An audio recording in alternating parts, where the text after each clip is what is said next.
Okay, good morning.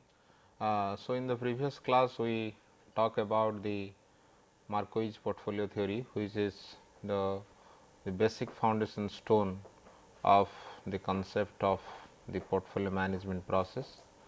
And then the next thing is, whenever we do the practical investment in the market, some of the basic issues always we should look into how the market is and what are those different characteristics or the different factors who basically play the role in our investment process or in our portfolio construction process. So, these are the different questions basically comes to the mind of the investor, and when the investor feels that where to invest and where not to invest, and whether we should take a single asset or we should invest in a combination of the different assets, what we talk about the or we define it as portfolio. So, in this context there are other theories have been developed to analyze all those factors which basically play the significant role in the portfolio management process. In this context, the first and foremost theory after the Marquis portfolio theory basically we have, that is the capital market theory. And what exactly the capital market theory is and how this theory basically helps us to take the decision in the investment process in the market, that we will be discussing today. So, if you see what exactly the capital market theory is, capital market theory is nothing but it is basically an extension of the portfolio theory what already I told you, and the previous class we discussed about the Marquis theory. So, capital market theory is the extension of that, and it basically develops a model. It basically specifies the function for pricing of all risky assets, because whenever we invest in the market we have the various assets to be invested, and where should we invest and where we should not invest, that basically is decided by the risk appetite of the investor, and the risk appetite of the investor varies from investor to investor, and therefore, the various investors basically decides the different assets to invest on the basis of their risk profile. And whenever we talk about the different assets of different type of risk profile, then how we can say that what kind of expected return or what kind of expected benefit we are going to get if we invest in that particular stock. So, that particular questions or that particular issues has been addressed by the capital market theory. So, basically capital market theory develops a model, it specifies a function which will help us to calculate the expected return from the various assets. In this context, I hope you must aware about or you must heard about this model. We define that capital asset pricing model. So, it is the foundation stone, or we can say that founding theory of capital market. So, here if you see that capital asset pricing model will allow you to determine the required rate of return for any risky asset. So, capital market theory basically starts with the capital asset pricing model, and in this capital asset pricing model what we do, the basic objective of the capital asset pricing model is to calculate the required rate of return or the expected rate of return on the basis of the risk profile of that particular asset. So, what we can say, the investor uses the capital asset pricing model to calculate how much expected return he is going to draw if he will invest in a particular asset or in a particular stock. Therefore, in this context what we can say, it helps us, the capital asset pricing model helps us to take any decision in the market whether to invest in that particular stock on the basis of the risk profile or the risk appetite of the investor. Before going to the different mechanism or different concepts related to these different logics involved in this particular model, let us see that before developing this model we have certain assumptions for the people, basically the Sharpe who has advocated the capital asset pricing model. To develop this capital asset pricing model, Sharpe has taken certain assumptions. What are those assumptions? And the first assumption is all the investors are Marquis efficient investor who want to target points on the efficient frontier. If you recall the previous class, what we have seen that Marquis has talked about the efficient frontier. In the efficient frontier, we have the different portfolios which give you the best alternative return with a given amount of the risk, or best alternative or minimization of the risk with a given amount of the return. So, basically when this either of these two criteria will be fulfilled, we define that portfolio is defined as the efficient portfolio. And here what basically this Marquis assumption or Marquis theory was talking about, and with this particular assumption or particular explanation what Marquis has talked about, the capital asset pricing model basically always feels or always assumes that all the investors are on the efficient frontier only. That means, everybody wants to fulfill one of these conditions of the efficient portfolio. Then second one is investors can borrow or lend any amount of the money at a risk free rate of return. We will discuss extensively what basically exactly this risk free return is. Then all investors have homogeneous expectations, that is they estimate identical probability distribution of future rates of return. That means, the expectation of all the investors are almost homogeneous in nature, and they are expecting that from the distribution point of view, or if you see the risk return profile point of view, all the stocks or all the investor who want to invest in this particular stocks or particular assets, their probability distribution, the expected return what they are going to draw from this particular assets, these are homogeneous. The probability distribution functions of the expected return will be homogeneous. That means, there is no such kind of divergence between the expectation level of the investor for a particular stock. So, everybody assumes that the probability distribution is same for all types of stock what they are going to invest. Then all investors have the same one period time horizon, such as 1 month, 6 months or 1 year. So, what here this is a very serious assumption what the capital asset pricing model takes, because the investors profile, if you see, investor always invest in the market on the basis of his or her requirement.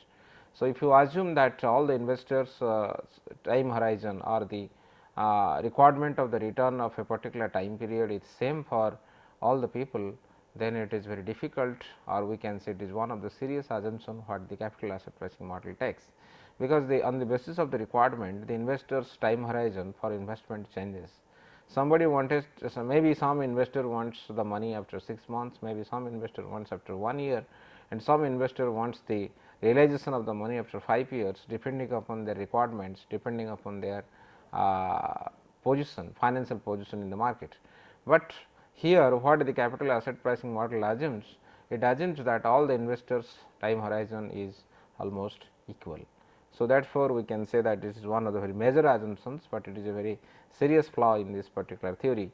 In the beginning, what we can say, all investments are infinitely divisible, which means that it is possible to buy or sell fractional shares of any asset of the portfolio. It is very clear, basically what we can say, that any kind of any number of shares can be bought from the portfolio, but the fractional shares of asset or portfolio can be bought or can be invested in a particular market. There are no taxes or transaction costs involved in buying and selling assets. What generally we have seen that already we know in the practical world, there are huge amount of transaction cost we face whenever we practically do investment in the market. We have the different fees, we have the different type of cost which are involved in this particular investment process.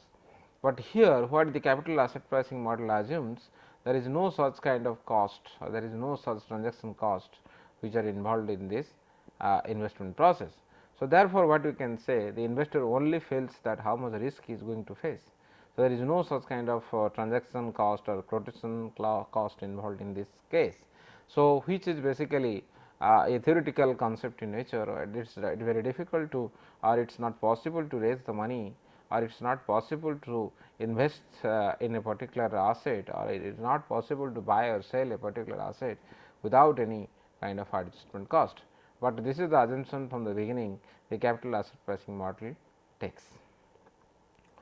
Then there is no inflation or any change in interest rates, or inflation is fully anticipated, which is again is a very serious assumption what the capital asset pricing model takes. If they said that there is no inflation, the price level will almost stagnant, or we can say it is almost stable. There is no chance of increasing or decreasing inflation, or we can say there is no chance of increasing decreasing the interest rates, which is basically a serious assumption what the capital asset pricing model takes. Because what we have seen that day to day life, the interest rate every day fluctuates, and depending upon the demand supply situation, there is no control of the regulatory authority, and there is no control of the monetary authority or the government to reduce. Maybe they have certain measures, they have certain policies through which they can reduce this, but it is not possible to make this inflation stagnant for a particular period of time. But here what the capital asset pricing model assumes that the inflation rate is almost stable, or there is no change in inflation rate, and as well as even if it is changing, then it is fully anticipated. What do you mean by this? That means the investor can realize that whether this particular inflation will increase or decrease, and if it will increase and decrease, then how much it will increase and how much it will decrease. So, that is the basic assumption or basic things what the investors were trying to explain whenever they want to use this capital asset pricing model theory. And another variable which is very important variable from all investor perspective and as well as common man's perspective, that is interest rate. And if you observe that interest rate also is a market driven instruments, the interest rate is determined on the basis of the demand for and supply of certain variables.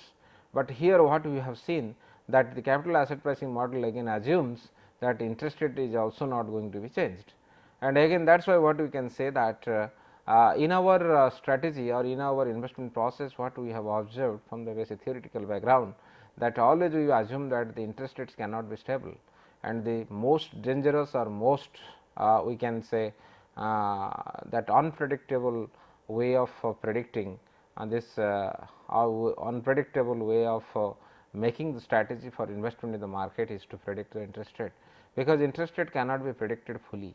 Even if it can be predicted, so then the direction also sometimes not go with the expectation of the people. If this investors expectation will not go with this market sentiments or the demand supply position of certain variables who generally determines the interest rates, then it is very difficult to say that whether the interest rate will be stable in a particular period or not.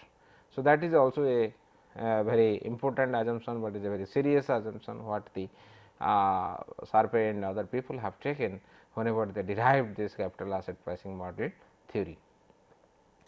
Then finally, what we have seen that the capital markets are in equilibrium. This means that we begin with all investment properly priced and in line with their risk levels.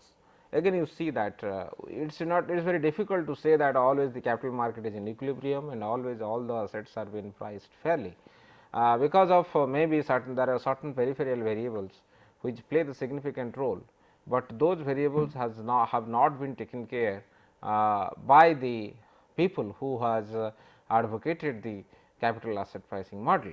Therefore, again, but here to explain this capital asset pricing model, and which is the foundation theory or the we can say the basic theory where the investment theory starts with or the capital market theory starts with. In this context what you can say, so you have to take that assumption to derive that particular thing. So, therefore, what we can say there are certain assumptions which is viable, there are certain assumptions which are not viable in the practical sense in today's world, but to explain this capital asset pricing model theory, these are the assumptions what the Pharma and other people have taken whenever they derived this concept of capital market theory or we can say capital asset pricing model in a particular investment context. Then if you see that how this particular thing works or how the what is the explanation of the capital asset pricing model. Already I told that the capital asset pricing model is nothing but it is basically a model which explains or which gives or which helps us to derive the required rate of return from a particular asset or a particular portfolio. So, that is why what we have seen that it is basically nothing but there is a trade off this particular model is trying to make between expected return and the risk. So, whenever we have taken into account the risk free rate of return, what basically we have seen that the existence of a risk free asset resulted in deriving capital market line that became the relevant frontier of the investor.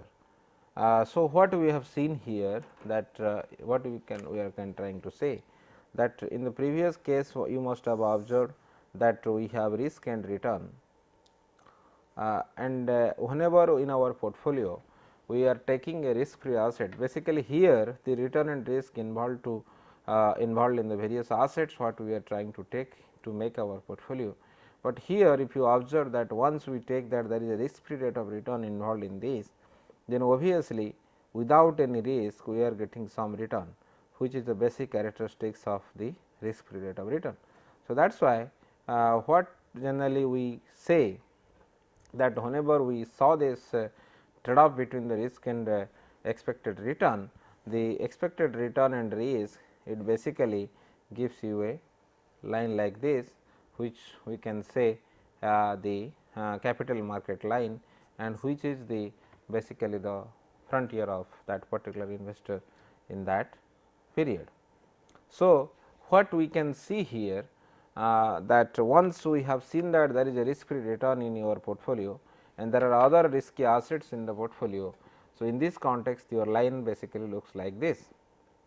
An asset's covariance with the market portfolio is the relevant risk measure. Basically what it talks about that if you want to make a relationship between asset, one particular asset either in individual stock or anything else with the market portfolio. Already we have seen that the market portfolio is a concept where the maximum, it is basically optimal portfolio, where your utility curve or utility will be curve will be tangent to the efficient frontier. That means, this is the best possible combination of the different assets. So, what we have seen here that the risk which is affecting the expected return of the stock, that is basically the covariance between the asset and the market portfolio in that case. That is why this can be used to determine an appropriate expected return on a risky asset, and which is defined as the capital asset pricing model, which is defined as the capital asset pricing model.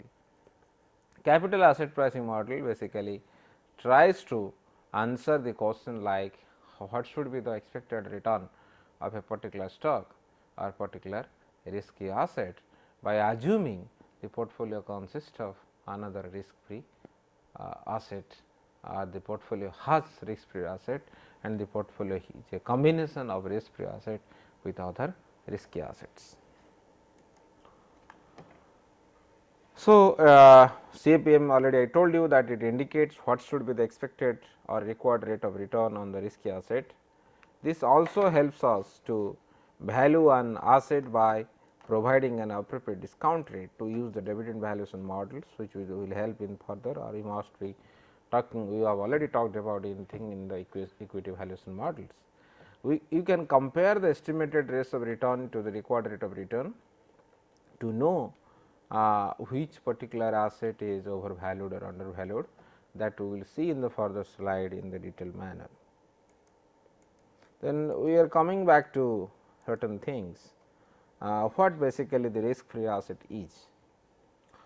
Already I have shown you that this part in the y axis, this is basically your x axis and this is your y axis. So, what here we have seen this part, particularly this vertical part, this is basically the risk free rate. So, in this case already I told you that the risk free rate means from the name itself you can predict the particular asset which gives you the return without any risk. So, if the particular asset which gives any return without any risk, that particular asset is defined as the risk free asset. So, that is why this asset has 0 standard deviation and it has 0 correlation with other risky assets, because there is no relationship of this asset with other kind of risky asset, because whether this particular asset will have any impact of any return on other assets. It is basically whether we should invest in a risk free asset or we should invest in risky asset, there is no such kind of linkage, there is no such kind of relationship between these two. It will always lie on the vertical axis of the portfolio graph, already what I have shown it to you. What generally we can see it here, that if you observe certain things, that the risk free asset whatever we have, and always what we have seen, that this always on the vertical axis. If you take the real example, it is basically the treasury bills in India, treasury bills or government securities, any of the other government securities. Why we call it? Because these kind of assets gives you the assured return, without any risk. These are the asset which gives you the assured return without any risk. That is why what we call it, these are the assets which is defined as the risk free assets. Already I told you that this is the, if you talk about the risk free asset, then risk free asset is nothing but it is the covariance between two sets of return, that is the, already you know that the covariance, it is nothing but the RI minus expected RI and divided into the RJ minus expected RJ divided by n. And because the returns for the risk free asset are certain, then the standard deviation of the risk free asset will be 0. Therefore, the actual return or the return is equal to the expected return, and there is no difference, between expected return and the realized return or the actual return whatever we have. Therefore, the covariance of the risk free asset with any risky asset or portfolio will always equal to 0. Therefore, the covariance of the risk free, correct, remember the covariance of the risk free asset with any risky asset or portfolio is always equal to 0, and similarly the correlation between any risky asset and the risk free asset would be 0. That already we have explained. Then if you combine, what we have seen, that whenever we invest in a particular portfolio, if the portfolio combination is basically the combination of the different assets, and already if you see that we have taken a portfolio which is a combination of the risk free asset with other risky assets, then how we can calculate the return? The return is basically calculated in this way. Already you know that the expected return is the weightage what we have given. For example, 50% we have invested in the risk free asset and 50% we have invested in risky asset. So, here what you can see, that the expected return of the portfolio is equal to 50% into your RFR, how much return you are getting, plus 1 minus W, what percentage we have invested already here, that is your 50%. So, that is W 1 minus RF is also 50% multiplied by the expected return of the particular stock. So, then what you can calculate? You can calculate the total expected return of that particular portfolio in that situation, and this is a linear relationship always existing between these two. But if you see this combining risk free asset with a risky portfolio, already what we have seen in the previous class, whenever we talk about the expected return of assets and as well as the expected return of the portfolio, and also the risk of the asset and the risk of the portfolio. So, here what we have seen certain things that if you see that already we know that the expected variance of the portfolio is nothing but it is the W 1 square, the variance of the first asset, and W 2 square the variance of the second asset, plus 2 W 1 W 2 the covariance of these two, but basically it is standard deviation of half, standard deviation of 2 and R 1, because the covariance of 1 and 2 is nothing but it is the correlation between between these two and R2 R12 and standard deviation of 1 into standard deviation of 2. But here if you already what we have seen that one asset is your risk free asset. So, if one asset is your risk free asset, then obviously what will happen, then this part will be 0, because this variance will be 0, then this part will be 0, then it will be W2 square, then the variance of the return of the second asset plus here also this term also will be equal to 0. It is because this term will be 0. If this term will be 0, then automatically this will be 0, then the expected variance of this particular portfolio will be W2 square and the variance of the risky asset what you are taking. So, that is why this is the thing what we are trying to say. Since we know that the variance of the risk free asset is 0 and the correlation between the risk free asset and any risky asset also 0, we can adjust this formula in this way, and finally, we can arrive here the W2 square into the variance of the second asset. So, what we have seen that whenever we have seen that this formula is expected portfolio is nothing but this 1 minus WRF, which is your W2, W is equal to 1 minus WRF, what we have named is as W2. So, this was basically what we have finally arrived. The expected variance of the portfolio is equal to 1 minus WRF into the square into the variance of this particular asset.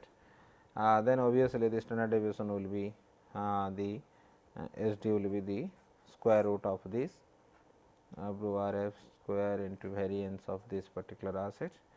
So, finally, it will be 1 minus WRF into the standard deviation of this asset.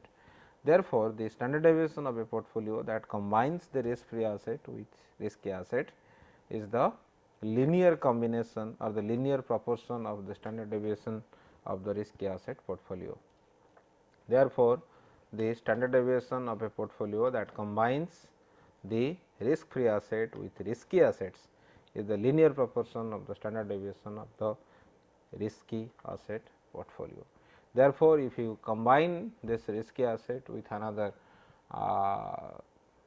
risk free asset, then it is basically the risk what we are going to face in terms of the risky asset, that basically tells the risk level of that particular portfolio than the other assets. So, since both the expected return and the standard deviation of return for such a portfolio are linear combinations, a graph of possible portfolio returns and the risks looks like a straight line between the two assets. Already I have shown it to you. So, this is basically what we have seen, that this is your expected return of the portfolio, this is your this is the expected risk of the portfolio, this is your expected return of the portfolio, this part will be your risk free rate, and if you see these are the combination of the different this is your A, B, M, these are the different efficient portfolios of whatever we have, and that is why this is your capital market line, which is talking about the inclusion of the risk free rate in this particular portfolio, which is gives you the linear combination of risk free asset and the other assets.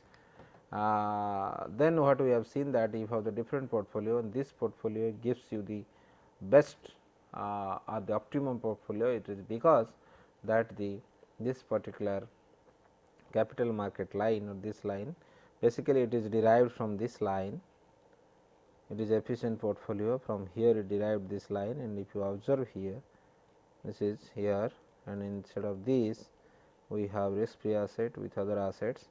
That is why this is the linear combination of this one risk free asset, one risky asset, this is another linear combination like that, then this is the best portfolio whatever we have, and because of this linear combination the trade off line is a straight line in this case. But another observations, if you see that what is the risk return possibilities with the leverage, what does it mean?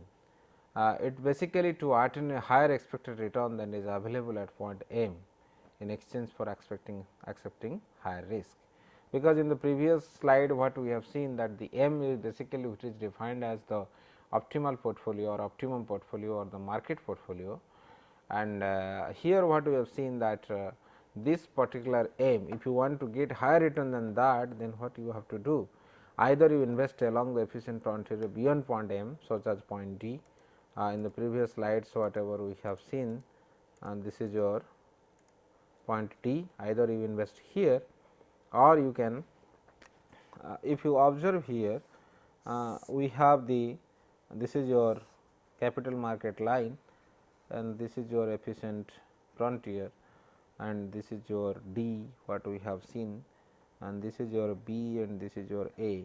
So, if you want to get your expected risk and this is your expected return of the portfolio, this is your risk free rate. So, what we have seen, if you want to get the more return than this M, then what we have to do? We have to do only either you invest in the D which is beyond this M, and in this case what you have to do, you have to taking more risk, or add leverage to the portfolio by borrowing money at the risk free rate and investing in the risky portfolio at point M. So, what generally other options you have? You borrow the money at a risk free rate without any risk and invest it at M, which gives you the more return than the risk free rate. So, if the M basically it is a combination of the risk free rate and as well as the other assets, you borrow the money at a risk free rate, invest it at M, then what will happen that for example, your risk free rate is 6%. Because of high risk, your market maybe give you this 10% return. So, you borrow at a 6% rate, invest it in a market portfolio, get a 10% return, then 6% even if you pay him, then another 4% extra return what you can get it. So, that is why what you can call it that this is the concept of adding the leverage in the risk return possibilities. So, that is why add the leverage to the portfolio by borrowing money at a risk free rate and investing in a risky portfolio at the point M. So, this is basically the lending and borrowing situation what we just now talked about. So, here you can lend it at a this rate and borrow it in another rate, and sometimes what you can see that you will find a different combinations of risk free rate of return with other risky assets which is on the efficient frontier line. Then how generally the portfolio choice is made on the basis of the risk free or the capital asset pricing model. The more conservative the investor, the more is placed in risk free lending and the less borrowing. It is also already reflected in the practical also it is possible. If the investor is so conservative, they always put place in the risk free lending and the less borrowing. The more aggressive the investor, the less is placed in risk free lending and the more borrowing. Less is placed in the risk free lending and more the borrowing, and more aggressive investors would use leverage to invest more in portfolio M.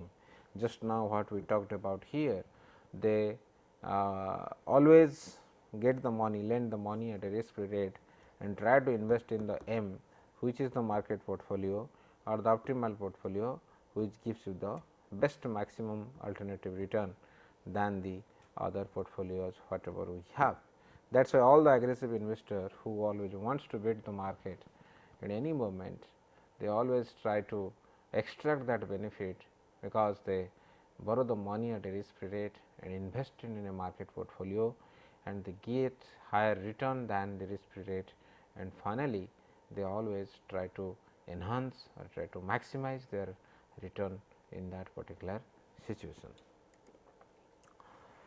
Already I talked about little bit on market portfolio, but in enhance if you see or in a extensive manner if you want to know what exactly the market portfolio is, it is the most important factor which helps to use the capital asset pricing model and how it will be helpful and how the capital asset pricing model is tested or measured, that we will see further.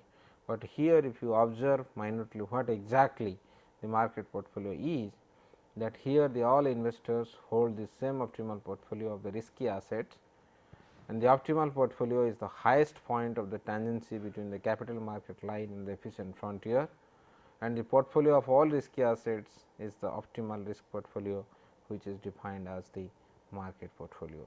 That is why the market portfolio is basically a risky portfolio, and it is the combination of the different risky assets in the market. And if you have this particular portfolio, you want to construct this, then this should be the tangential point between the capital asset, the capital market line and the efficient frontier. And capital market line is nothing but it shows the risk return trade off of the portfolio, the various portfolios on the basis of their expected risk and the expected return. It is the different combination of this, and finally, you can arrive the market portfolio, where this line will be tangent to the efficient frontier. What are those characteristics of the market portfolio? The characteristics of the market portfolio is all the risky assets must be in the portfolio in the market portfolio case. So, it is completely diversified. What does it mean? Already we talked a large in the previous class about the diversification. It is basically in the market portfolio tries to minimize the unsystematic risk to the highest level, because there should not be any unsystematic risk in the market portfolio case. So, that is why we say that it includes only the systematic risk, which is a market risk, because we cannot avoid the systematic risk, which is basically affecting or which is the risk which is basically involved in all the assets in the market in a particular time. So, all securities included in proportion to their market value. It contains worldwide asset, basically either it is a financial assets, real assets or any other assets whatever we have. That is why the market portfolio is the best optimum portfolio, where the return maximization can take place. Return maximization can take place with a given amount of the risk level.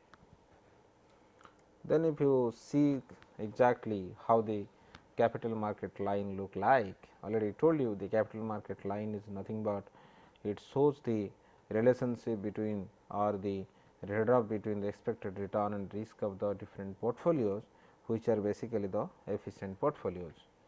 So, the line from RF to L is the capital market line, already what we have seen here, this is the line, and x is the risk premium, which is nothing but the return from the market minus the RF, and y is equal to your risk, and slope is equal to your x by y, which basically talks about the expected return from the market minus RF divided by the standard deviation of the m.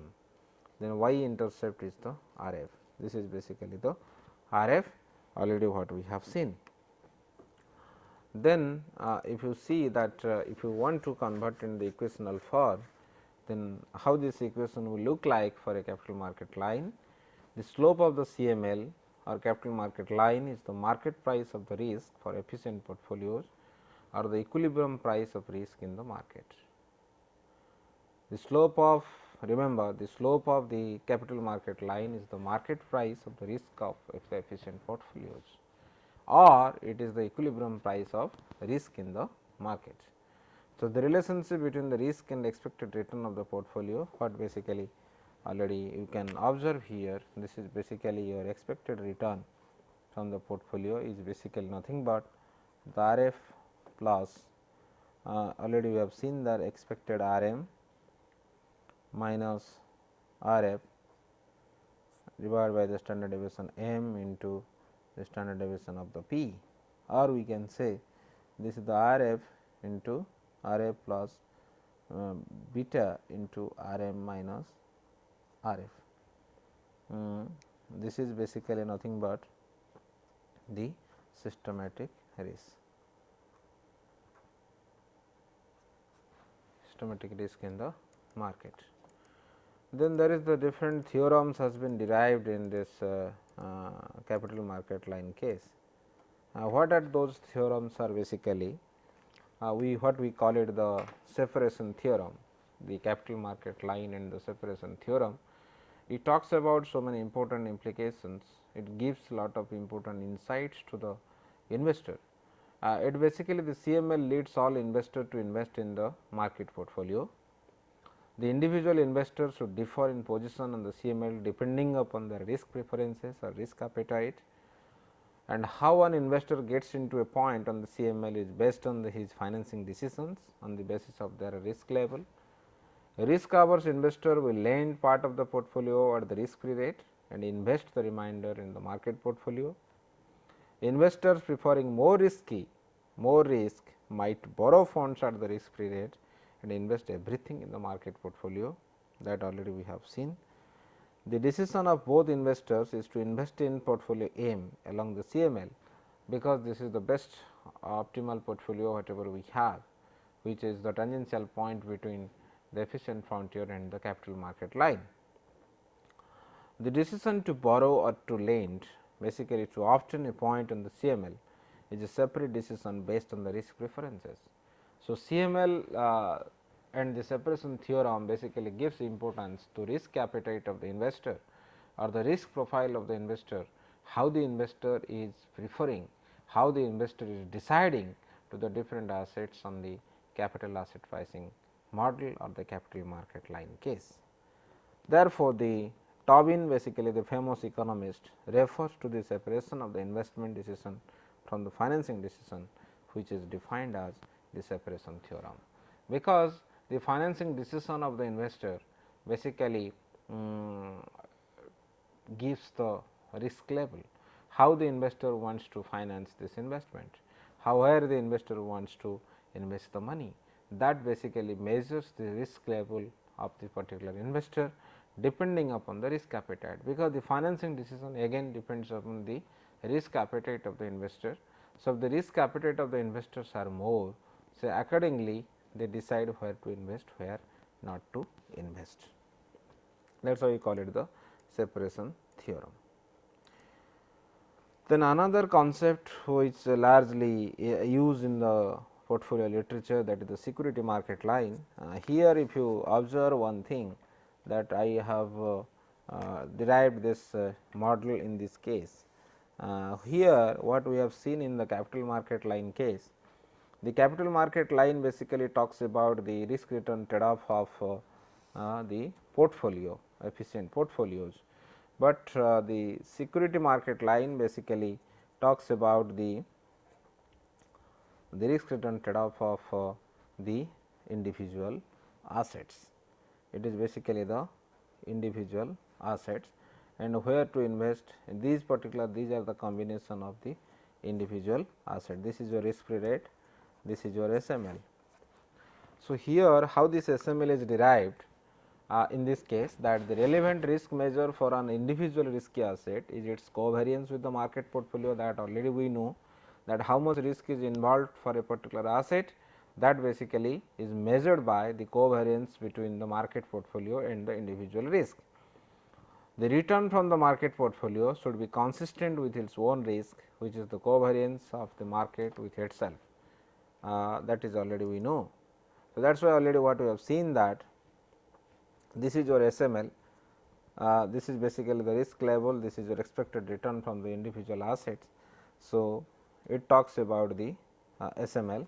So, let this is your market portfolio here, and this is your market portfolio, then this is basic, it should be your RM, this should be your standard deviation of the M, whatever thing we were talking about.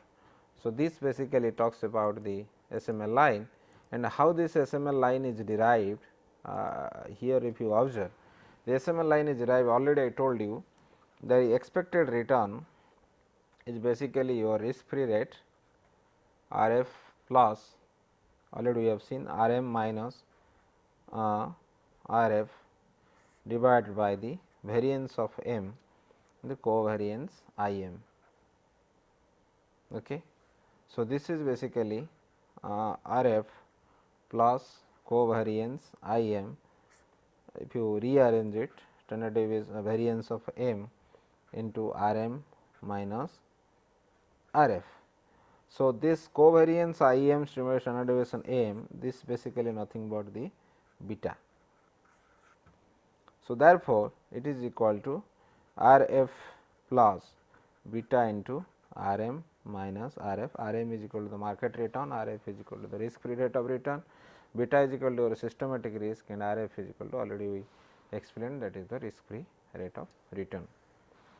So, this is basically the derivation of the security market line. So, the expected return of a risky asset is basically determined by the risk free rate of return plus a risk premium for the individual asset. The risk premium is determined by the systematic risk of the asset, which is beta, and the prevailing market risk premium. In the larger way, we will explain it in the further sessions. So, in equilibrium, if you observe what generally we can see, all assets in the portfolios of assets should plot on the SML. Any security with an estimated return that plots above the SML is underpriced, and any security with an estimated return that plots below the SML is overpriced. That we can imply from this. A superior investor must derive value estimates for assets that are consistently superior to the consensus market evaluation to earn better risk adjusted rates of return than the average investor. If you ask you one question here, how this SML and CML are different? Why the SML and CML are different? We can make a statement here. Basically, CML is a special case of SML, special case of SML. Because why it is a special case of SML? Because here what we have seen, that the market portfolio what we are taking in the CML case, this is basically efficient portfolio, and whenever we calculate the efficient portfolio, already that means this particular portfolio what we are taking in the CML case, that is totally highly correlated with the market portfolio. So, if it is the highly correlated with the market portfolio, let us assume that it is totally resembles this market portfolio, then how this market portfolio work? It is basically your expected return is equal to your R m minus R f is equal to R f plus R m minus R f into covariance I m, the variance of the m. But here the covariance between the individual securities with market is nothing but it is the correlation between the market and the individual securities, and the standard deviation of the I and standard deviation individual securities and standard deviation of the market.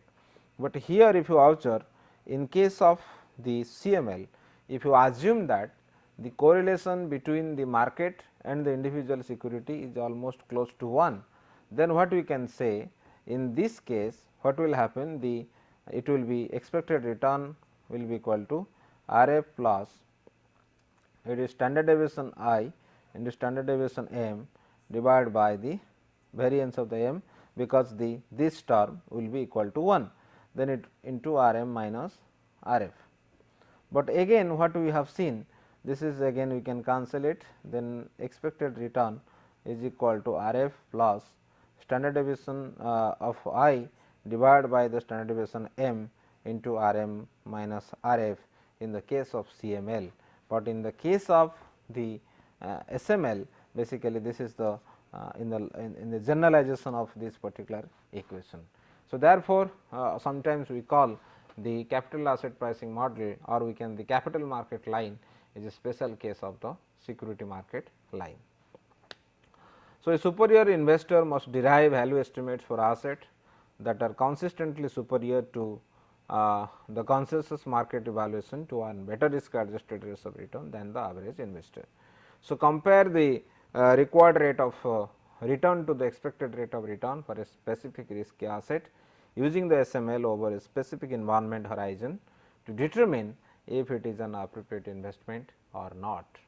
So, that is the way generally this capital market theory helps us to our investment process. So, here if you see the certain things what generally we are trying to explain, that capital market theory or the CML helps us to calculate this is your RF plus this helps us to know that how much return we require, to invest. This is your risk and this is your expected return. So, this is basically helps us to know how much expected return we need to invest certain securities.